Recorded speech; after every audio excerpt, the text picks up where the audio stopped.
ਕਿ ਜੀ। ਜੇ 1 ਮਿੰਟ ਪਾਲਕ ਉਬਾਲੀ ਨਾ ਜਾਏ ਵਰਤਣ ਤੋਂ ਪਹਿਲਾਂ ਤਾਂ ਉਹਦੇ ਵਿਚਲੇ ਆਗਜ਼ੈਲਿਕ ਐਸਿਡ ਨੁਕਸਾਨ ਵੱਧ ਕਰ ਦਿੰਦੇ ਨੇ। ਆਪਾਂ ਕਹੀਏ ਕਿ ਸਭ ਨੂੰ ਇੱਕੋ ਜਿਹਾ ਅਸਰ ਕਰੇਗਾ, ਹਰ ਇੱਕ ਚੀਜ਼ ਇਦਾਂ ਦੀ ਕੁਝ ਵੀ ਨਹੀਂ ਹੁੰਦਾ। ਵਿਟਾਮਿਨ ਏ 104.8% ਕਿਉਂ ਇਹਨੂੰ ਕਹਿਣ ਲੱਗਦੇ ਨੇ ਕਿ ਨਜ਼ਰਾਂ ਵਾਸਤੇ ਜਾਂ ਦੇਰ ਤੱਕ ਨਜ਼ਰ ਠੀਕ ਰੱਖਣ ਵਾਸਤੇ, ਜਾਂ ਜਿਹੜੀਆਂ ਖੋਜਾਂ ਨੇ ਸਾਨੂੰ ਦੱਸਿਆ ਇਹਦੇ ਫਾਇਦੇ ਦਿਸੇ ਨੇ। ਪਾਲਕ ਫਾਇਦੇ ਤਾਂ ਬਹੁਤ ਦਿੰਦੀ ਹੈ, ਅੱਜ ਤੱਕ ਸੁਣਿਆ ਵੀ ਆ, ਜਿੰਨੀ ਬਰੀਕੀ ਨਾਲ ਤੁਸੀਂ ਦੱਸਿਆ ਸ਼ਾਇਦ ਉਹ ਕਿਸੇ ਨੂੰ ਵੀ ਨਹੀਂ ਪਤਾ ਹੋਵੇਗਾ ਕਿ ਕਿੰਨੇ ਕੁ ਫਾਇਦੇ ਕਿੰਨ ਚੀਜ਼ਾਂ ਵਾਸਤੇ ਦੇ ਸਕਦੀ ਹੈ। ਲੇਕਿਨ ਕਿੰਨੀ ਕੁ ਮਾਤਰਾ ਦੇ ਵਿੱਚ ਤੇ ਖਾਸ ਗੱਲਾਂ ਕਿਹੜੀਆਂ ਨੇ ਜਿਹੜੀਆਂ ਲੈਣ ਤੋਂ ਪਹਿਲਾਂ ਧਿਆਨ ਦੇ ਵਿੱਚ ਰੱਖਣੀਆਂ ਚਾਹੀਦੀਆਂ? ਦੇਖਣ ਵਿੱਚ ਆਇਆ ਕਿ ਜਿਸ ਨੂੰ ਪਾਲਕ ਖਵਾਈ ਗਈ ਸੀ ਉਸ ਦੇ ਕਿਉਂਕਿ ਇਹਦੇ ਐਂਟੀ ਕੈਂਸਰ ਇਫੈਕਟ ਜਿਸ ਤਰੀਕੇ ਦੇ ਵੀ ਮੈਂ ਦੱਸੇ ਨੇ, ਇਹ ਦੇਖਣ ਵਿੱਚ ਆਇਆ ਕਿ ਉਹਦੇ ਨਾਲ ਕਦੂਦ ਦੇ ਕੈਂਸਰ ਦੇ ਸੈੱਲ ਓਨੀ ਤੇਜ਼ੀ ਨਾਲ ਨਹੀਂ ਵਧੇ ਜਿੰਨੇ ਬਾਕੀਆਂ ਦੇ ਵਿੱਚ ਲਗਾਤਾਰ ਵੱਧ ਰਹੇ ਸਨ। ਇੱਕ ਪੱਤਾ ਧੋ ਕੇ ਇਹਨੂੰ ਸੀਲ ਬੰਦ ਲਿਫਾਫੇ ਵਿੱਚ 5 ਦਿਨ ਤੱਕ ਫ੍ਰਿਜ ਵਿੱਚ ਰੱਖਿਆ ਜਾ ਸਕਦਾ, ਵਰਨਾ ਇਹ ਉਸ ਤੋਂ ਬਾਅਦ ਖਰਾਬ ਹੋ ਜਾਂਦੀ ਜੀ। ਇਸ ਤੋਂ ਬਾਅਦ ਰੱਖਣ ਦੀ ਲੋੜ ਵੀ ਨਹੀਂ, ਤਾਜ਼ੀ ਪਾਲਕ ਹੀ ਬਿਹਤਰ ਰਹਿੰਦੀ ਹੈ। weight ਘਟਾਉਣ ਨੂੰ ਲੈ ਕੇ ਬਹੁਤ ਜ਼ਿਆਦਾ ਕੁੜੀਆਂ ਐਕਸਾਈਟਿਡ ਹੋ ਜਾਂਦੀਆਂ ਨੇ।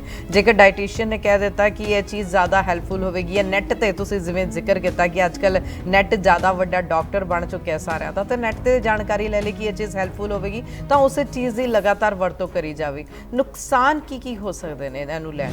ਜਿਨ੍ਹਾਂ ਨੂੰ ਗਾਊਟ ਦੀ ਬਿਮਾਰੀ ਹੋ ਗਈ ਹੋਵੇ ਵੱਡਿਆਂ ਨੂੰ, ਉਹਨਾਂ ਨੂੰ ਜ਼ਰੂਰ ਇਸ ਚੀਜ਼ ਦਾ ਧਿਆਨ ਨਾਲ ਵਰਤਣਾ ਚਾਹੀਦਾ ਹੈ। ਬਲਕਿ ਯੂਰਿਕ ਐਸਿਡ ਵਧਿਆ ਹੋਇਆ ਜੇ ਕਾਫੀ, ਤਾਂ ਉਹਨਾਂ ਲਈ ਪਰਹੇਜ਼ ਜ਼ਰੂਰੀ। ਜੇ ਉਹ ਇਹ ਚੀਜ਼ ਨਾ ਵਰਤਣ ਤਾਂ ਬਿਹਤਰ ਹੈ।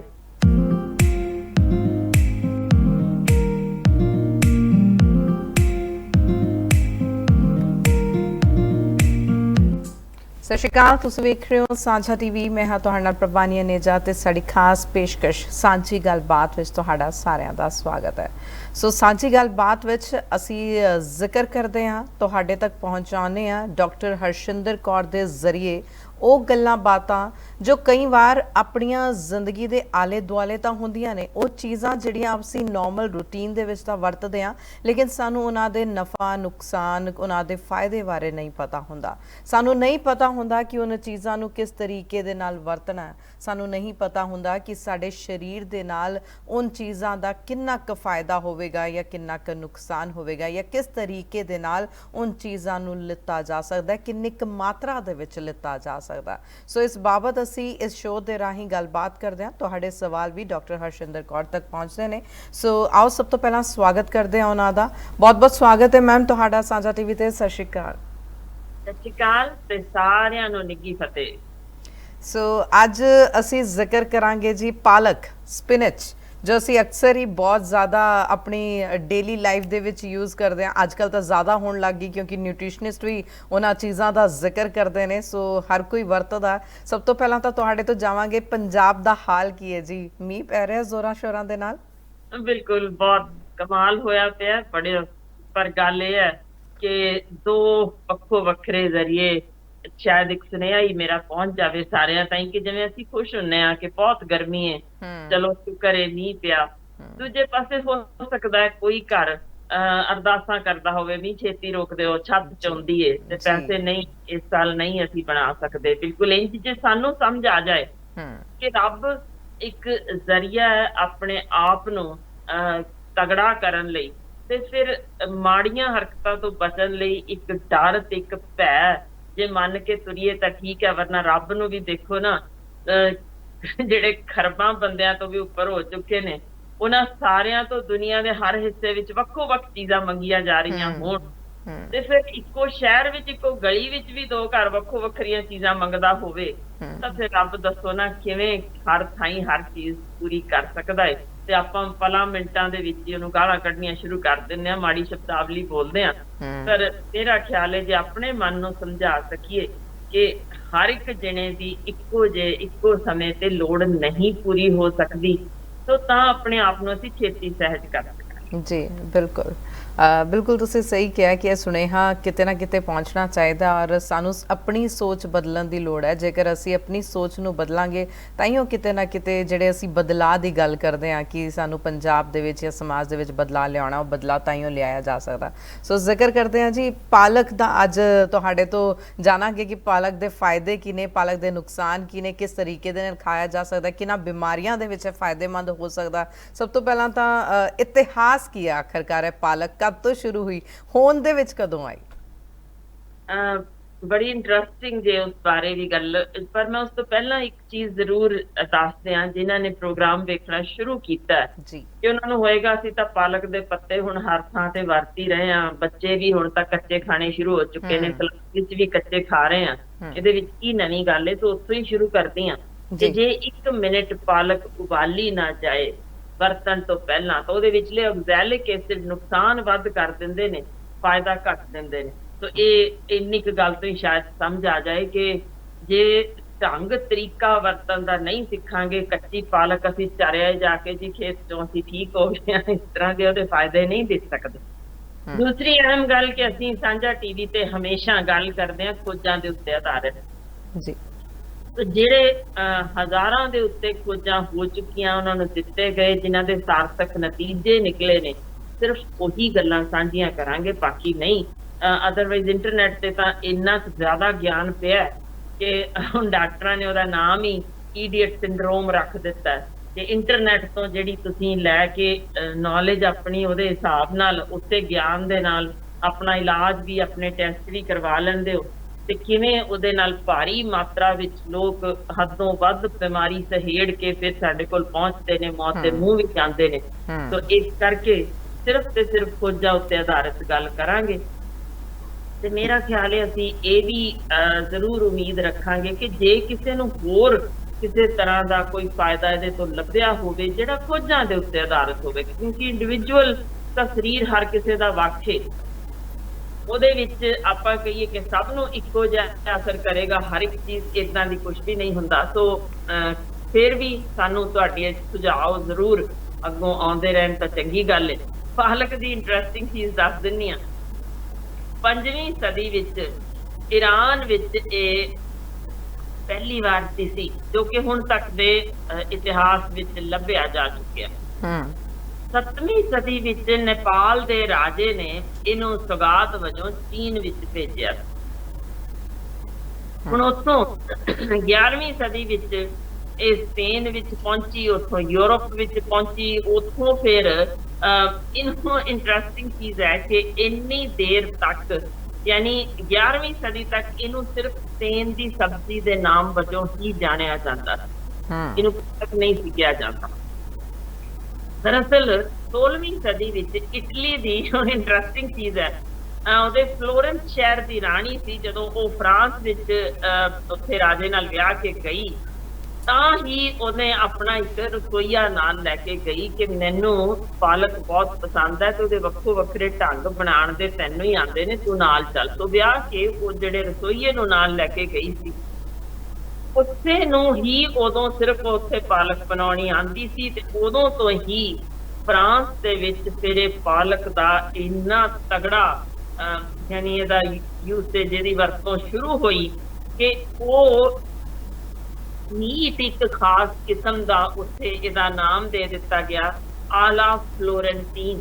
ਇਹ ਨਾਮ, ਇਹ ਡਿਸ਼ ਮਿਲਦੀ ਜੇ ਉੱਥੇ ਦੇ ਨਾਂ ਦੇ ਉੱਤੇ, ਤੇ ਉਹ ਹੁਣ ਇੰਨੀ ਕੁ ਮਸ਼ਹੂਰ ਹੋ ਚੁੱਕੀ ਹੈ ਕਿ ਪੂਰੇ ਫਰਾਂਸ ਵਿੱਚ ਦੁਨੀਆ ਦਾ ਸਭ ਤੋਂ ਆਲਮੋਸਟ ਨੰਬਰ 1 ਅਮਰੀਕਾ, ਨੀਦਰਲੈਂਡ, ਇਹ ਭਾਰਤ ਤੋਂ ਵੀ ਵੱਧ ਉਹਨਾਂ ਥਾਵਾਂ ਤੇ ਹੁਣ ਪਾਲਕ ਉਗਾਈ ਜਾਣ ਲੱਗ ਗਈ ਹੈ। ਤਾਂ ਤੁਸੀਂ ਸਮਝ ਹੀ ਸਕਦੇ ਹੋ ਇਹਦੇ ਫਾਇਦੇ ਦੇਖਦਿਆਂ ਜਦੋਂ ਬੇਅੰਤ ਫਾਇਦੇ ਇਹਦੇ ਦਿੱਤੇ, ਖਾਸ ਕਰ ਖੋਜਾਂ ਉੱਤੇ ਆਧਾਰਿਤ, ਤਾਂ ਇਹਨੂੰ ਨਾਮ ਪਾਲਣਹਾਰ ਤੋਂ ਪਾਲਕ ਬਣਾ ਕੇ ਦੇ ਦਿੱਤਾ ਗਿਆ।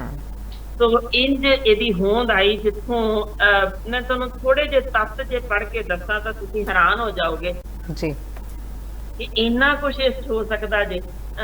ਦੇਖੋ ਇੱਕ ਨਾ ਡਾਇਟਰੀ ਰੈਫਰੈਂਸ ਇੰਡੈਕਸ ਹੁੰਦੀ ਜੇ ਕਿਸੇ ਵੀ ਖੁਰਾਕ ਦੀ ਕਿ ਉਹਦੇ ਵਿੱਚ ਕੀ ਕੁਝ ਹੈ, तो ਉਹਦੇ ਆਧਾਰ ਤੇ ਕਿਸੇ ਵੀ ਖਾਣੇ ਨੂੰ ਵਧੀਆ ਜਾਂ ਘਟੀਆ, ਬਿਹਤਰੀਨ ਇਸ ਤਰ੍ਹਾਂ ਅਸੀਂ ਗਿਣਦੇ ਹਾਂ।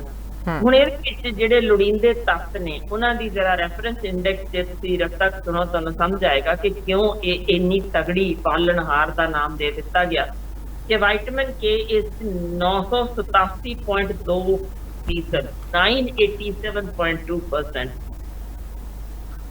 Vitamin A 104.8%। ਕਿਉਂਕਿ ਇਹਨੂੰ ਕਹਿਣ ਲੱਗ ਗਏ ਨੇ ਕਿ ਨਜ਼ਰਾਂ ਵਾਸਤੇ ਜਾਂ ਦੇਰ ਤੱਕ ਨਜ਼ਰ ਠੀਕ ਰੱਖਣ ਵਾਸਤੇ ਜਾਂ ਜਿਹੜੀਆਂ ਖੋਜਾਂ ਨੇ ਸਾਨੂੰ ਦੱਸਿਆ ਇਹਦੇ ਫਾਇਦੇ ਦਿਸੇ ਨੇ ਉਹ ਸਾਰੀਆਂ ਤੇ ਸਾਰੀਆਂ ਇਸ ਵਿਟਾਮਿਨ ਏ ਦੇ ਸਦਕਾ ਜਾਂ ਹੋਰ ਬਹੁਤ ਚੀਜ਼ਾਂ ਨੇ ਇਹਦੇ ਵਿੱਚ ਜਿਨ੍ਹਾਂ ਚ ਮੈਂਗਨੀਜ਼ ਵਰਗਾ ਤੱਤ ਜੋ ਇਸ ਵੇਲੇ ਸਾਬਤ ਹੋਇਆ ਹੈ ਕਿ ਕੈਂਸਰ ਵਿੱਚ ਵੀ ਬੜਾ ਫਾਇਦੇਮੰਦ ਹੈ ਤੁਹਾਡੇ ਆਪਣੀ ਸਕਿਨ ਪੱਠਿਆਂ ਲਈ।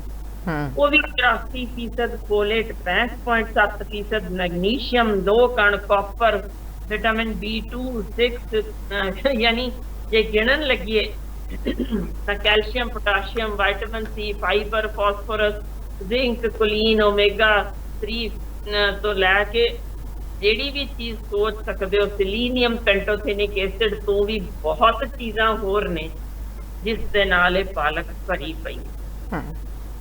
तो ਜਦੋਂ ਇਹਦੇ ਸਿਰਫ ਕੰਟੈਂਟ ਦੀ ਲੈਬੋਰੇਟਰੀ ਵਿੱਚ ਦੇਖੇ ਗਏ ਸਨ ਤਾਂ ਇਹਨਾਂ ਵਿੱਚ ਇੱਕ ਖਾਸ ਚੀਜ਼ ਐਂਟੀ ਕੈਂਸਰ ਕੈਰੋਟੀਨੋਇਡ ਹੈ ਜਿਹੜਾ ਲੱਭਿਆ ਗਿਆ ਉਹ ਸੀ ਇਪੋਕਸੀ ਜ਼ੈਂਥੋਫਿਲ ਜੋ ਕਿ ਹੋਰਨਾਂ ਚੀਜ਼ਾਂ 'ਚ ਲੱਭਿਆ ਨਹੀਂ। तो ਜਦੋਂ ਲੈਬੋਰੇਟਰੀ ਵਿੱਚ ਇਹ ਚੀਜ਼ ਲੱਭੀ ਗਈ ਤਾਂ ਫਿਰ ਇਹ ਸੋਚਿਆ ਗਿਆ ਕਿ ਕਿਉਂ ਨਾ ਕੈਂਸਰ ਦੇ ਪੇਸ਼ੈਂਟਸ ਉੱਤੇ ਟ੍ਰਾਇਲ ਕਰਕੇ ਦੇਖੀ ਜਾਏ ਕਿ ਕੀ ਇਹਨਾਂ ਦੇ ਜੋ ਕੈਂਸਰ ਦੇ ਸੈੱਲ ਜੇ ਲੈਬੋਰੇਟਰੀ ਵਿੱਚ ਇਹਨਾਂ ਤੇ ਅਸਰ ਹੋਇਆ ਤਾਂ ਫਿਰ ਜਿਨ੍ਹਾਂ ਨੂੰ ਦਿੱਤੀ ਜਾਏਗੀ ਉਹਨਾਂ ਤੇ ਕਿਹੋ ਜਿਹਾ ਇਹ ਅਸਰ ਵਿਖਾਏਗੀ।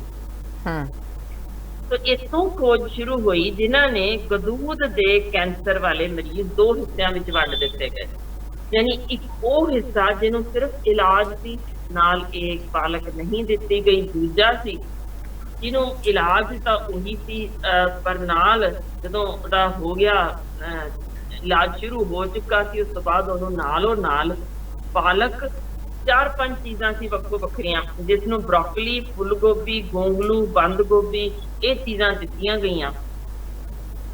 देखण विच आया कि जिसनों पालक खवाई गई सी उस दे क्योंकि ये एंटी कैंसर इफेक्ट जिस तरीके दे भी मैं दसे ने ये देखण विच आया कि उहदे नाल कदूद दे कैंसर दे सैल उन्नी तेजी नाल नहीं वधे जितने बाकियां दे विच लगातार वध रहे सन।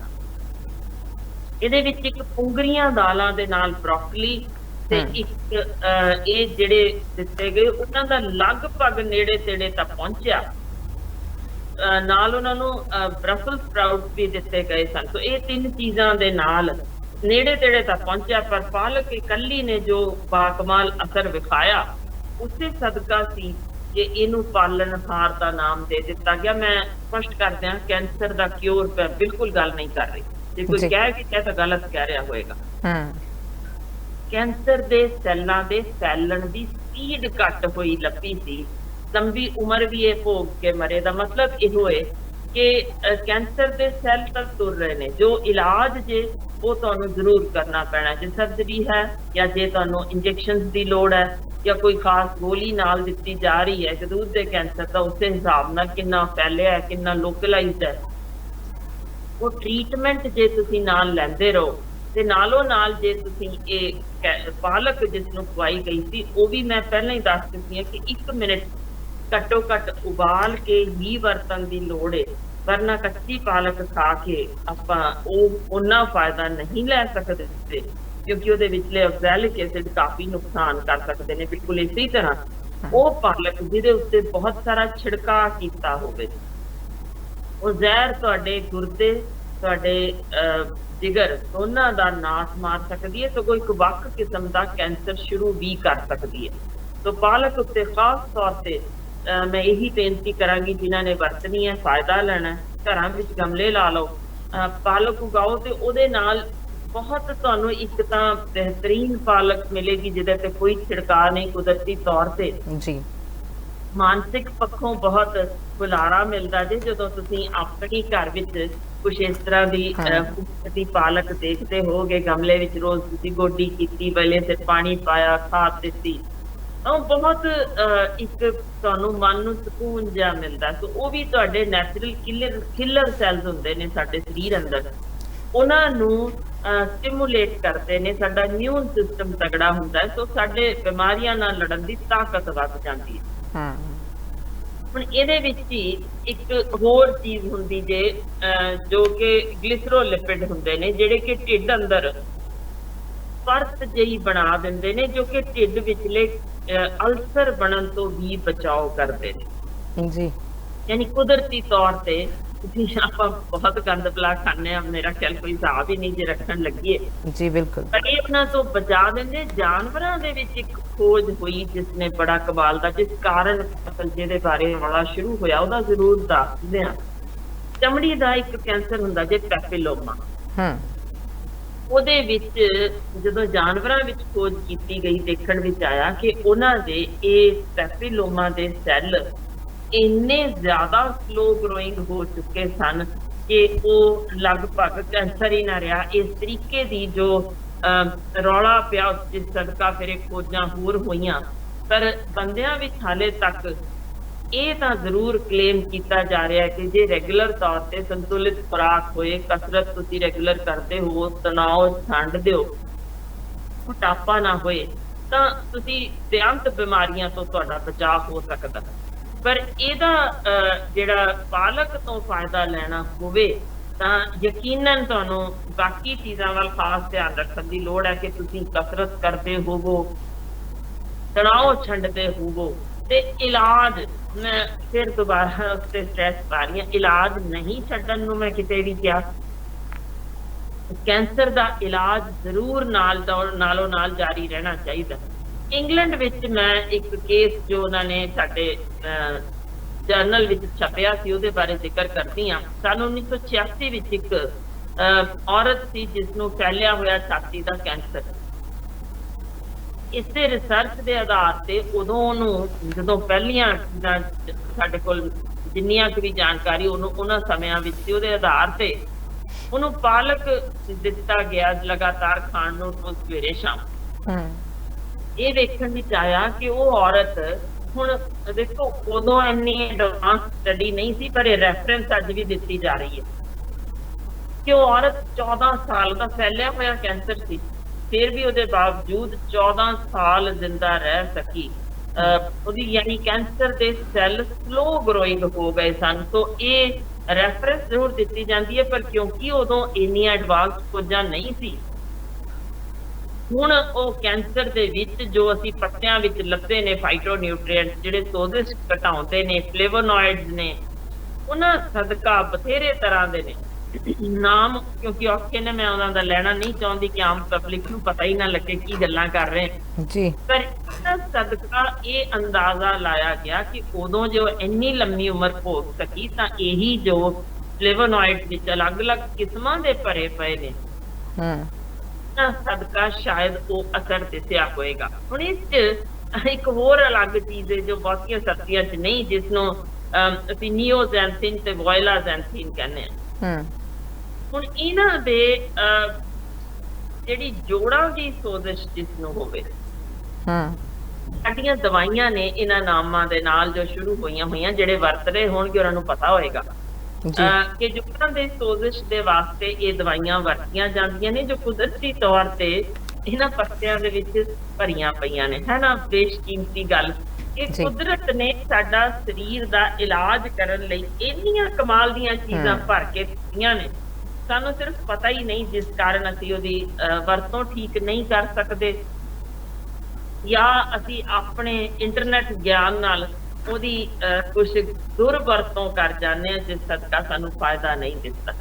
ਸੋ ਜੋੜਾਂ ਦੀ ਸੋਜ਼ਿਸ਼ ਲਈ ਜੋ ਦਵਾਈਆਂ ਨੇ ਉਹ ਅਸਲ ਵਿੱਚ ਇਹਦੇ ਵਿੱਚ ਭਰੀਆਂ ਪਈਆਂ ਨੇ। ਸਿਰਫ ਜੇ ਵਰਤੋਂ ਦਾ ਢੰਗ ਠੀਕ ਆ ਜਾਏ, ਇਹ ਸਗੋਂ ਵਾਧੂ ਗੈਲਿਕ ਐਸਿਡ ਜਮਾ ਕਰਾ ਕੇ ਮਰ ਜਾਈਏ ਕੱਚੀ ਪਾਲਕ ਖਾ ਕੇ, ਉਹਦੇ ਨਾਲੋਂ ਜੇ ਇਸ ਤਰੀਕੇ ਵਰਤ ਲਈਏ ਠੀਕ ਤਰੀਕੇ, ਤਾਂ ਜੋੜਾਂ ਦੇ ਦਰਦਾਂ ਵਿੱਚ ਰਾਹਤ ਮਿਲ ਸਕਦੀ ਹੈ, ਬਸ਼ਰਤੇ ਤੁਸੀਂ ਨਾਲੋਂ ਨਾਲ ਸੈਰ ਯਾਨੀ ਕਸਰਤ ਜ਼ਰੂਰ ਕਰਦੇ ਰਹੋ। ਹੁਣ ਇਹਦੇ ਵਿੱਚ ਐਂਟੀਆਕਸੀਡੈਂਟ ਕਾਫੀ ਤਗੜੇ ਨੇ, ਜੋ ਬਲੱਡ ਪ੍ਰੈਸ਼ਰ ਨੂੰ ਵੀ ਜੇ ਦਵਾਈਆਂ ਨਾਲ ਚਲਦੀਆਂ ਰਹਿਣ ਕਾਬੂ ਰੱਖ ਸਕਦੇ ਨੇ। ਨਾੜੀਆਂ ਵਿੱਚ ਥਿੰਦਾ ਜੰਮਣ ਤੋਂ ਰੋਕਦੇ ਨੇ, ਪਾਸਾ ਮਾਰੇ ਜਾਣ ਤੋਂ ਬਚਾਓ ਕਰਦੇ ਨੇ। ਇੰਜ ਹੀ ਹੋਰ ਵੀ ਬਹੁਤ ਕੁਝ ਨੇ ਜਿਹੜੇ ਕਬਜ਼ ਹੋਣ ਤੋਂ ਵੀ ਰੋਕਦੇ ਨੇ, ਕਿਉਂਕਿ ਫਾਈਬਰ ਭਰਪੂਰ ਹੈ। ਤੋ ਰੈਗੂਲਰ ਜੇ ਲੈਂਦੇ ਹੋ, ਜਿਨ੍ਹਾਂ ਨੂੰ ਕਬਜ਼ ਦੀ ਤਕਲੀਫ ਹੋਏ ਤਾਂ ਇਹ ਤੁਹਾਨੂੰ ਉਹਦੇ ਨਾਲ ਵੀ ਫਾਇਦਾ ਮਿਲ ਸਕਦਾ। ਇਹਦੇ ਵਿੱਚ ਸਾਡੀਆਂ ਅੱਖਾਂ ਦੇ ਵਿੱਚ ਜੋ ਰੈਟਿਨਾ ਜਾਂ ਜਿਹੜੀ ਮਤਲਬ ਅਸੀਂ ਪਰਤ ਅੰਦਰਲੀ ਇੱਥੋਂ ਕਹਿੰਦੇ ਆ ਕਿ ਖਰਾਬ ਹੋ ਜਾਂਦੀ ਹੈ ਨਜ਼ਰ, ਜਿਸ ਨਾਲ ਸਾਡੀ ਕਮਜ਼ੋਰ ਹੋ ਜਾਂਦੀ ਹੈ ਤੇ ਜਿਹਦਾ ਇਲਾਜ ਨਹੀਂ ਸੀ, ਜੀ ਉਹ ਇਹਦੇ ਵਿੱਚ ਕੁਦਰਤੀ ਲਿਊਟੀਨ ਤੇ ਜ਼ੀਜ਼ੈਂਥੀਨ ਨੇ, ਜਿਹੜੇ ਅੱਖਾਂ ਦੀ ਰੋਸ਼ਨੀ ਬਹੁਤ ਸਮੇਂ ਤੱਕ ਠੀਕ ਠਾਕ ਰੱਖ ਸਕਦੇ ਨੇ। ਤੋ ਜਿਨ੍ਹਾਂ ਦਾ ਕੋਈ ਇਲਾਜ ਹੀ ਨਹੀਂ ਕਿ ਹੁਣ ਚੱਲੀਆਂ ਅੱਖਾਂ, ਉਹਨਾਂ ਵਾਸਤੇ ਵੀ ਇਹ ਪਾਲਣਹਾਰ ਬਣ ਕੇ ਉਭਰੀ ਹੈ ਪਾਲਕ, ਜੇ ਰੈਗੂਲਰ ਲੈਂਦੇ ਰਹੇ, ਭਾਵੇਂ ਸਬਜ਼ੀ ਵਿੱਚ, ਭਾਵੇਂ ਮੀਟ ਵਿੱਚ, ਭਾਵੇਂ ਪਨੀਰ ਦੇ ਨਾਲ, ਜਾਂ ਜਿਸ ਤਰ੍ਹਾਂ ਆਲੂ ਦੇ ਨਾਲ, ਜਿਵੇਂ ਵੀ ਮਰਜ਼ੀ ਖਾਣੀ ਜੇ, ਪਾਲਕ ਜ਼ਰੂਰ ਲੈਂਦੇ ਰਹਿਣਾ ਚਾਹੀਦਾ। ਮੈਂ 3-4 ਵਾਰ ਵਾਰਨਿੰਗ ਦੇ ਹਟੀਆਂ, ਪਲੀਜ਼ ਕਿਰਪਾ ਕਰਕੇ। ਮੈਂ ਬਹੁਤ ਥਾਈਂ ਦੇਖੀ ਹੈ ਕੱਚੀ ਪਾਲਕ ਏਦਾਂ ਹੀ ਪੱਤੇ ਖਾਂਦੇ ਆ, ਠੀਕ ਨਹੀਂ ਹਨ। 1 ਮਿੰਟ ਲਈ ਉਬਾਲਣਾ ਜ਼ਰੂਰੀ ਜੇ, ਤਾਂ ਕਿ ਇਹਦੇ ਵਿਚਲੇ ਮਾੜੇ ਅੰਸ਼ ਨਿਕਲ ਜਾਣ ਤੇ ਚੰਗੇ ਨਾ ਨਿਕਲ ਜਾਣ। ਕਿਤੇ ਲਗਾਤਾਰ ਨਾ ਉਬਾਲਦੇ ਰਹੋ ਕਿ ਸਾਰੇ ਚੰਗੇ ਅੰਸ਼ ਵੀ ਬਾਹਰ ਕੱਢ ਦਈਏ। ਤਾਂ 1 ਮਿੰਟ ਤੋਂ ਬਾਅਦ ਜ਼ਰੂਰ ਇਹਨੂੰ ਵਰਤੋਂ ਲਈ ਕੱਢ ਲਓ। ਇੱਕ ਹੋਰ ਵਿਟਾਮਿਨ ਕੇ ਇਹਦੇ ਚ, ਕਿਉਂਕਿ ਜੇ ਉਹ ਹੱਡੀਆਂ ਵੀ ਤਗੜੀਆਂ ਕਰਦਾ ਜੇ, ਲਹੂ ਨੂੰ ਵਗਣ ਤੋਂ ਬੇਲੋੜਾ ਰੋਕਦਾ ਵੀ ਜੇ। ਹੁਣ ਇਸੇ ਤਰ੍ਹਾਂ ਇਹਦੇ ਵਿੱਚ ਜੋ ਸਾਡੀਆਂ ਕੈਲਸ਼ੀਅਮ ਜਮਾ ਹੋਣ ਵਿੱਚ ਮਦਦ ਕਰਨਾ ਵੀ ਇਹਦੇ ਵਿੱਚ ਬਹੁਤ ਸਾਡੇ ਫਾਇਦਾ ਦਿੰਦਾ ਹੈ। ਸੋ ਹੱਡੀਆਂ ਤਗੜੀਆਂ, ਪੱਠਿਆਂ ਲਈ ਠੀਕ, ਇਹ ਸਭ ਕੁਝ ਕਰਦੇ ਆ ਕੁਦਰਤੀ ਤਰੀਕੇ ਦੀ। ਫਾਇਦਾ ਇਹ ਹੈ ਕਿ ਜਿਹੜੀ ਚੀਜ਼ ਦਵਾਈਆਂ ਨਹੀਂ ਲੈਣੀ ਹੈ, ਹੋ ਸਕਦਾ ਕੁਛ ਨਾ ਕੁਛ ਕਿਤੇ ਨਾ ਕਿਤੇ ਹੋਰ ਅੰਗਾਂ ਤੇ ਮਾੜਾ ਅਸਰ ਦਿਖਾਏ, ਪਰ ਇਹ ਕੁਦਰਤੀ ਢੰਗ ਨਾਲ ਖਾਣ ਵਾਸਤੇ ਇਹਦਾ ਯਾਨੀ ਕਮਾਲ ਦਾ ਅਸਰ ਇਹ ਦਿਖਾਉਂਦਾ ਹੈ। ਮੇਰਾ ਖਿਆਲ ਜੇ ਕਿਸੇ ਨੂੰ ਚੇਤੇ ਹੋਵੇ, ਇੱਕ ਪੋਪਈ ਨਾਮ ਦਾ ਹੁੰਦਾ ਸੀ ਕਾਰਟੂਨ ਕਰੈਕਟਰ, ਜੇ ਕਿਸੇ ਨੂੰ ਚੇਤੇ ਰਿਹਾ ਹੋਵੇ, ਕਿ ਜਦੋਂ ਹੀ ਉਹ ਅਜਿਹੇ ਹਾਲ 'ਚ ਪਹੁੰਚਦਾ, ਬਹੁਤ ਕਮਜ਼ੋਰ ਹੈ, ਉਹ ਇਸ ਤਰ੍ਹਾਂ ਡੱਬਾ ਇੱਕਦਮ ਉਹਨੇ ਨਿਚੋੜ ਕੇ ਉਹਦੇ 'ਚ ਪਾਲਕ ਮੂੰਹ 'ਚ ਪਾਣੀ ਤੇ ਫਿਰ ਦਿਖਾਣਾ ਕਿ ਉਹ ਇੱਕਦਮ ਕਿਵੇਂ ਜ਼ੋਰ ਆ ਗਿਆ, ਉਹਦੇ 'ਚ ਪੱਠੇ ਐਨ ਫੁੱਲਣ ਲੱਗ ਗਏ ਤੇ ਉਹ ਇੱਕਦਮ ਤੇ ਦੂਜੇ ਤੇ ਹਮਲਾ ਕਰਕੇ ਤੇ ਉਹਨੂੰ ਯਾਨੀ ਮਾੜੇ ਬੰਦੇ ਨੂੰ ਢਾ ਲਿਆ। ਇਹ ਅਸਲ ਵਿੱਚ ਬੜੀ ਡੂੰਘੀ ਇਹਦੇ ਪਿੱਛੇ ਇੱਕ ਗੱਲ ਜੇ ਕਾਰਨ ਇਹ ਕਿ ਪਾਲਕ ਨੂੰ ਖਵਾਉਣਾ, ਕਿਉਂਕਿ ਕਈ ਵਾਰੇ ਹਲਕੀ ਦੀ ਕੜਤਣ ਵਾਲੇ ਪਾਸੇ ਵੀ ਚਲੀ ਜਾਂਦੀ ਜੇ ਲੋੜੋਂ ਵੱਧ ਉਬਾਲ ਦਿੱਤੀ ਜਾਵੇ ਜਾਂ ਲੋੜੋਂ ਵੱਧ ਰਿੰਨ ਦਿੱਤੀ ਜਾਵੇ।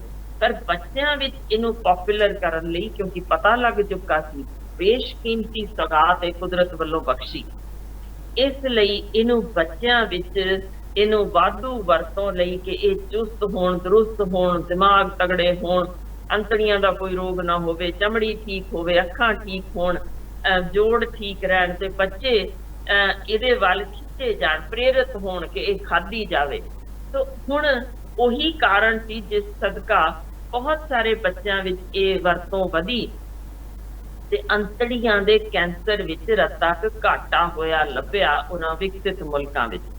ਹੁਣ ਜੇ ਇੱਕ ਗੱਲ ਤੋਂ ਇੱਕ ਬੜੀ ਡੂੰਘੀ ਗੱਲ ਹੋਰ ਸਮਝ ਆ ਜਾਏ ਕਿ ਇਹੀ ਉਮਰ ਦੇ ਬੱਚਿਆਂ ਨੂੰ ਹੁਣ ਹਥਿਆਰ ਦਿਖਾਏ ਜਾਣ, ਡਰੱਗਸ ਦਿਖਾਈਆਂ ਜਾਣ, ਔਰਤ ਨੂੰ ਇੱਕ ਸ਼ੈ ਬਣਾ ਕੇ ਪੇਸ਼ ਕੀਤਾ ਜਾਵੇ, ਤਾਂ ਸਮਝ ਸਕਦੇ ਹੋ ਉਹਨਾਂ ਦੇ ਉਸੇ ਹੀ ਤਰ੍ਹਾਂ ਪੜ੍ਹਦੇ ਦਿਮਾਗ ਉੱਤੇ ਕਿੰਨਾ ਤਗੜਾ ਅਸਰ ਇਹ ਚੀਜ਼ ਛੱਡੇਗੀ।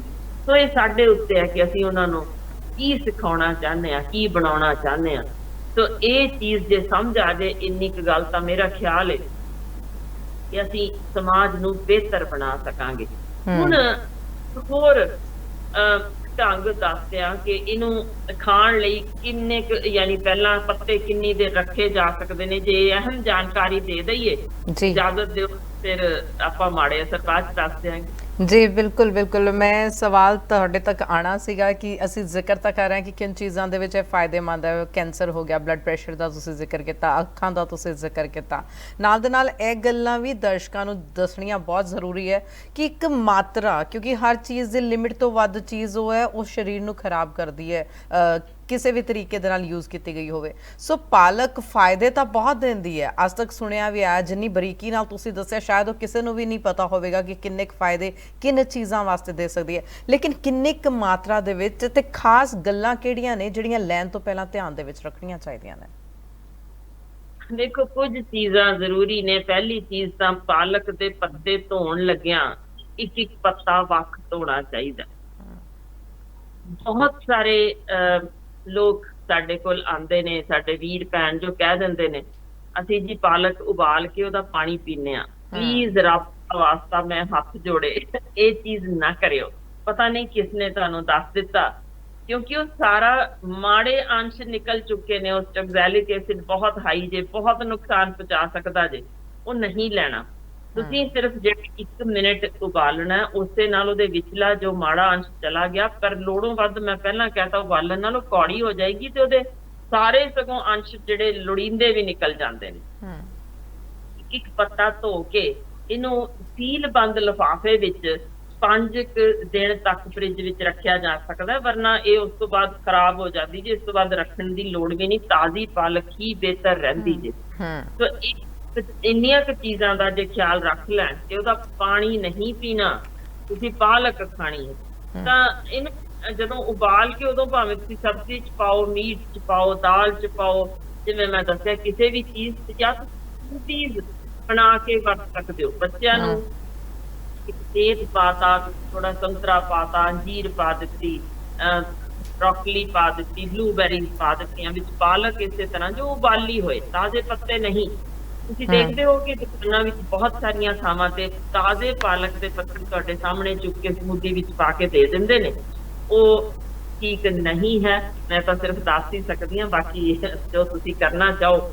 ਇਹਦੇ ਵਿੱਚ ਦੇਖੋ, ਜਿਹੜੀ ਮੈਂ ਇੱਕ ਹੋਰ ਅਹਿਮ ਗੱਲ ਕਰਨੀ ਚਾਹੁੰਦੀ ਕਿ ਇਹਦੇ ਵਿੱਚ ਈਕੋਲਾਈ ਕੀਟਾਣੂ ਹੋ ਸਕਦੇ ਹੁੰਦੇ ਨੇ ਪਾਲਕ ਵਿੱਚ, ਬੜੇ ਕਾਮਨਲੀ ਵਿੱਚ ਆ ਜਾਂਦੇ ਨੇ। ਇਹ ਬੜੀ ਤਗੜੀ ਬਿਮਾਰੀ ਕਰ ਸਕਦੇ ਹੁੰਦੇ ਨੇ।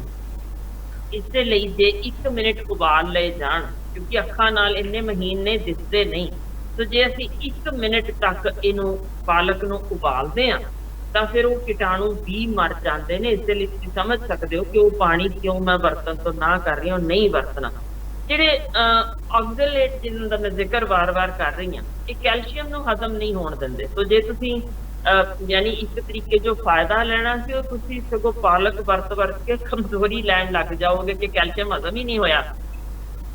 ਸੋ ਇਹਨੂੰ ਉਬਾਲਣਾ ਇਸੇ ਲਈ ਬਹੁਤ ਅਹਿਮ ਹੈ।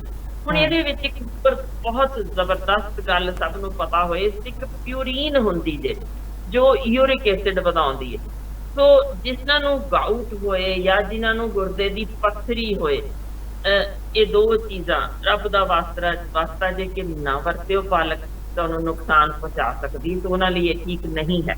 ਪਰ ਦੂਜੀ ਗੱਲ, ਅੱਜ ਕੱਲ ਬਹੁਤ ਵਾਰ ਅਸੀਂ ਦੇਖਦੇ ਹਾਂ ਕਿ ਯੂਰਿਕ ਐਸਿਡ ਯਾਨੀ ਇੱਕ ਖਿਮਾ ਕਰਿਓ ਸ਼ਬਦ ਮਾੜਾ ਹੈ, ਪਰ ਡਾਕਟਰੀ ਧੰਦਾ ਹੀ ਬਣ ਚੁੱਕਾ ਹੈ ਕਿ ਹਰ ਲੈਬੋਰੇਟਰੀ ਵਿੱਚ ਵੀ ਤੇ ਉਦਾਂ ਵੀ ਸਭ ਤੋਂ ਪਹਿਲਾਂ ਜੀ ਯੂਰਿਕ ਐਸਿਡ ਕਰਾ ਲਿਓ। ਇਹ ਪਤਾ ਹੀ ਨਹੀਂ ਹੁੰਦਾ ਲੋਕਾਂ ਨੂੰ, ਬਹੁਤਿਆਂ ਨੂੰ, ਕਿ ਸ਼ਰਾਬ ਪੀਣ ਨਾਲੇ ਬਹੁਤਾ ਜ਼ਿਆਦਾ ਵੱਧ ਜਾਂਦਾ, ਗਾਊਟ ਦੀ ਬਿਮਾਰੀ ਜੋ ਖਾਸ ਤੌਰ ਤੇ ਹੋ ਜਾਣੀ ਆ। ਉਦੋਂ ਅਸੀਂ ਆਮ ਹੀ ਔਰਤਾਂ ਨੂੰ ਵੀ ਇਹ ਚੀਜ਼ ਬੰਦ ਕਰ ਦਿੰਦੇ ਹਾਂ। ਸੋ ਔਰਤਾਂ ਵਿੱਚ ਪਹਿਲਾਂ ਹੀ ਇਨਟੇਕ ਪ੍ਰੋਪਰ ਨਹੀਂ ਹੁੰਦੀ ਤੇ ਕਸਰਤ ਵੀ ਬਹੁਤੀਆਂ ਨਹੀਂ ਕਰਦੀਆਂ, ਸਗੋਂ ਉਹਨਾਂ ਦੇ ਹੱਡੀਆਂ ਜ਼ਿਆਦਾ ਛੇਤੀ ਖੁਰਨੀਆਂ ਸ਼ੁਰੂ ਹੋ ਜਾਂਦੀਆਂ। ਤੇ ਇਹ ਨਾ ਕਰੋ ਕਿ ਤੁਸੀਂ ਮਾੜਾ ਜਿਹਾ ਜੀ ਇਹ 5.1 ਵੀ ਹੋ ਗਿਆ, ਮੈਂ ਤਾਂ ਹੁਣ ਮਰਨ ਲੱਗੀ ਜੀ, ਇਸ ਤਰ੍ਹਾਂ ਨਹੀਂ ਕਰੋ। ਕਈ ਵਾਰ ਲੈਬੋਰੇਟਰੀਆਂ ਹੀ ਇੱਕ ਦੂਜੇ ਤੋਂ ਟੈਸਟ ਕਰਾਓ ਤੇ ਗਲਤ ਹੋ ਜਾਂਦੀਆਂ। ਟੈਸਟਾਂ ਦੇ ਹਿਸਾਬ ਨਾਲ ਨਾ ਕਰੋ। ਜੇ ਬਿਮਾਰੀ ਕੋਈ ਤੁਹਾਨੂੰ ਨਹੀਂ ਦਿਸ ਰਹੀ, ਬੇਲੋੜੇ ਟੈਸਟਾਂ ਦੀ ਲੋੜ ਨਹੀਂ ਹੈ। ਪਰ ਪਾਲਕ ਸਿਵਾਏ ਇਹਨਾਂ ਦੋਨਾਂ ਦੇ ਬਾਕੀ ਸਾਰਿਆਂ ਨੂੰ ਵਰਤਣੀ ਜ਼ਰੂਰ ਚਾਹੀਦੀ ਹੈ। ਜੇ ਯੂਰਿਕ ਐਸਿਡ ਹੱਦੋਂ ਵੱਧ ਵਧਿਆ ਹੋਏ ਤਾਂ ਹੀ, ਇਹ ਨਹੀਂ ਕਿ 0.1 0.2 0.3 ਵੱਧ ਗਿਆ ਤੇ ਬੰਦ ਕਰ ਦਿਓ, ਤੇ ਹਰ ਕਿਸੇ ਦੇ ਵਿੱਚ ਵੀ ਇਹ ਨਹੀਂ ਵੱਧਦਾ। ਸੋ ਜੇ ਗਾਊਟ ਦਾ ਰੋਗ ਨਹੀਂ ਹੈ ਤਾਂ ਫਿਰ ਤੁਸੀਂ ਵਰਤੋ। ਮੈਂ ਤਾਂ ਦੱਸ ਹੀ ਚੁੱਕੀ ਹਾਂ, ਆਸਟੀਓਆਰਥਰਾਈਟਿਸ ਸਗੋਂ ਹੈ ਤਾਂ ਉਹਦੇ ਵਿੱਚ ਵਰਤਣੀ ਹੈ ਸਗੋਂ ਪਾਲਕ। ਹਰ ਤਰ੍ਹਾਂ ਦੀ ਜੋੜਾਂ ਦਰਦ ਵਿੱਚ ਬੰਦ ਨਹੀਂ ਹੈ। ਸੋ ਉਹਨਾਂ ਨੂੰ ਜਿਹਨਾਂ ਦੇ ਕਾਫੀ ਵਧਿਆ ਯੂਰਿਕ ਐਸਿਡ ਹੈ, ਉਹਨਾਂ ਨੂੰ ਜ਼ਰੂਰ ਇਸ ਤੋਂ ਪਰਹੇਜ਼ ਕਰਨਾ ਚਾਹੀਦਾ। ਬਲਕਿ ਜੇ ਥੋੜਾ ਜਿਹਾ ਵੱਧਦਾ ਤਾਂ ਘੱਟ ਲੈ ਲਓ। ਹੁਣ ਗੱਲ ਆਉਂਦੀ ਕਿੰਨੀ ਖਾਧੀ ਜਾਵੇ, ਨਹੀਂ ਕਿ ਅਸੀਂ ਫੱਕੇ ਮਾਰ ਕੇ ਸਵੇਰੇ ਦੁਪਹਿਰੇ ਸ਼ਾਮ ਹਾਂ ਚ ਤੁਸੀਂ ਇੱਕੋ ਹੀ ਚੀਜ਼ ਵੱਲ ਧਿਆਨ ਕੇਂਦਰਿਤ ਕਰ ਲਵੋ।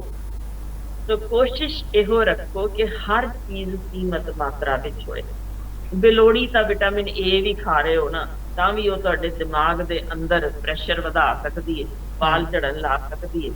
ਇਸੇ ਤਰ੍ਹਾਂ ਹਰ ਚੀਜ਼ ਜੋ ਬੇਲੋੜੀ ਖਾਧੀ ਜਾਏ ਤੁਹਾਨੂੰ ਨੁਕਸਾਨ ਪਹੁੰਚਾਉਂਦੀ ਹੈ। ਵਿਕਸਿਤ ਮੁਲਕਾਂ ਵਿੱਚ ਇੱਕ ਰਿਵਾਜ ਜਿਹਾ ਬਣ ਗਿਆ, ਵਿਟਾਮਿਨ ਖਾਣੇ ਨੇ, ਇਹ ਵਾਲਾਂ ਲਈ, ਇਹ ਹਮ ਨਹੁੰਆਂ ਦੀ ਹਮ ਚਮੜੀ ਲਈ, ਤੇ ਉਹ ਇੱਕ ਸੌਗਾਤ ਵਜੋਂ ਬੜੇ ਪਿਆਰ ਦੇ ਨਾਲ ਸਗੋਂ ਲਿਆ ਕੇ ਦਿੰਦੇ ਨੇ ਆਪਣੀ ਸਨੇਹੀਆਂ ਨੂੰ। ਜਦੋਂ ਭਾਰਤ ਵੱਲ ਮੁੜਦੇ ਨੇ, ਪੰਜਾਬ ਵਿੱਚ ਆਉਂਦੇ ਨੇ, ਕਿ ਅਸੀਂ ਉੱਥੋਂ ਦੇ ਖਾਸ ਵਿਟਾਮਿਨ ਤੁਹਾਡੇ ਲਈ ਲੈ ਕੇ ਆਏ ਹਾਂ।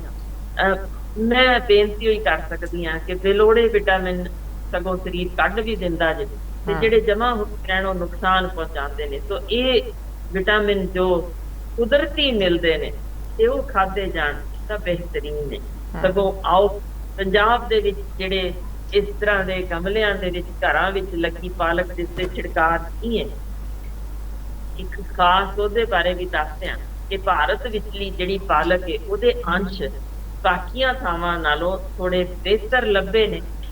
ਇਸੇ ਲਈ ਕੋਸ਼ਿਸ਼ ਕੀਤੀ ਜਾਏ ਕਿ ਜਦੋਂ ਵੀ ਕੋਈ ਮੁੜਦਾ ਜੇ ਪੰਜਾਬ ਦੇ ਵਿੱਚ, ਪੰਜਾਬ ਦੀ ਆਪੋ ਹਵਾ ਵਿੱਚ ਥੋੜੀ ਦੇਰ ਰੁਕਦਾ ਜੇ, ਤਾਂ ਜਿੱਥੇ ਛਿੜਕਾਅ ਨਹੀਂ ਹੋਇਆ ਉੱਥੇ ਜ਼ਰੂਰ ਕਹੋ ਵੀ ਪਾਲਕ ਖਵਾ ਦਿਓ, ਤਾਂ ਚੰਗੀ ਗੱਲ ਹੈ। ਉਹ ਸਭ ਤੋਂ ਵਧੀਆ ਚੀਜ਼ ਹੋਏਗੀ, ਬਜਾਏ ਕਿਸੇ ਬਹੁਤ ਮਹਿੰਗੇ ਹੋਟਲ ਦੇ ਵਿੱਚ ਜਾ ਕੇ ਕੁਝ ਉਹ ਖਾਧੀ ਜਾਵੇ ਚੀਜ਼ਾਂ ਜਿਨ੍ਹਾਂ ਦੇ ਸਪਰੇਆਂ ਤੋਂ ਬਣੀਆਂ ਨਾਲੋਂ ਘਰ ਦੀ ਬਣੀ ਪਾਲਕ ਤੋਂ ਤਗੜੀ ਸਵਾਦ ਨਹੀਂ ਹੋ ਸਕਦੀ।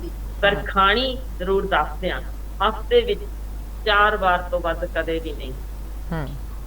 ਕੀ ਖਾਣੀ ਹੈ 4 ਦਿਨ ਪਾਲਕ ਜ਼ਰੂਰ, ਅਲੱਗ-ਅਲੱਗ ਚੀਜ਼ਾਂ, ਮੀਟ ਪਾਣੀ ਜੇ ਤੁਸੀਂ ਜਾਂ ਸਬਜ਼ੀ ਜਾਂ ਦਾਲ ਜਿਵੇਂ ਵੀ, 4 ਦਿਨ ਤਾਂ ਪਾਲਕ ਜ਼ਰੂਰ ਵਰਤੋ। ਪਰ ਬਾਕੀ ਆਪਾਂ ਅਗਲੇ ਪ੍ਰੋਗਰਾਮ ਵਿੱਚ ਹੋਰ ਵੀ ਦੱਸਾਂਗੇ ਬਹੁਤ ਸਾਰੀਆਂ ਚੀਜ਼ਾਂ ਜਿਨ੍ਹਾਂ ਨੂੰ ਥਾਂ ਮਿਲਣੀ ਚਾਹੀਦੀ ਹੈ ਕਿ ਕਦੇ-ਕਦੇ ਤਾਂ ਉਹ ਵੀ ਵਰਤੋ। ਸੋ ਇਸੇ ਲਈ 4 ਦਿਨ 'ਚ 1 ਵਾਰ ਕੌਲਾ ਵੱਡਾ ਭਰਿਆ ਹੋਇਆ ਇਹ ਜ਼ਰੂਰ ਖਾਓ, ਤਾਂ ਕਿ ਤੁਹਾਡੇ ਸਰੀਰ ਨੂੰ ਲੋੜੀਂਦੀ ਚੀਜ਼ ਮਿਲਦੀ ਰਵੇ। ਤਾਂ ਨਾਲ ਹੋਰ ਚੀਜ਼ਾਂ, ਸੰਤੁਲਿਤ ਖੁਰਾਕ ਦੀ ਕਿਉਂਕਿ ਬਹੁਤ ਅਹਿਮੀਅਤ ਹੁੰਦੀ ਹੈ। तो बाकी चीज़ां जरूर अगली बार शेयर करांगे कि ये भी ते ये भी जेडे बाकी 3 छड़ दिते दिन उन्हां ये जरूर वरतो करनी। बिल्कुल ਤੁਸੀਂ ਦੱਸਿਆ ਕਿ ਮਾਤਰਾ ਕਿੰਨੀ ਤੇ ਬਾਕੀ ਅਸੀਂ ਚੀਜ਼ਾਂ ਬਾਅਦ ਚ ਡਿਸਕਸ ਕਰਾਂਗੇ ਕਿ 4 ਦਿਨ ਤਾਂ ਇਹ ਚੀਜ਼ਾਂ ਖਾਣੀਆਂ ਨੇ, 4 ਦਿਨ ਤਾਂ ਅਸੀਂ ਖਾ ਸਕਦੇ ਹਾਂ ਹਫਤੇ ਦੇ, ਲੇਕਿਨ 3 ਦਿਨ ਜਿਹੜੇ ਨੇ ਹਫਤੇ ਦੇ ਉਹਦੇ ਵਿੱਚ ਕੀ ਕੁਝ ਲੈ ਸਕਦੇ ਹਾਂ। ਲੇਕਿਨ ਨੁਕਸਾਨ, ਕਿਉਂਕਿ ਹਰ ਚੀਜ਼ ਦਾ ਦੇਖੋ, ਜਿਸ ਚੀਜ਼ ਦਾ ਫਾਇਦਾ ਉਸ ਚੀਜ਼ ਦਾ ਨੁਕਸਾਨ ਵੀ ਹੈ।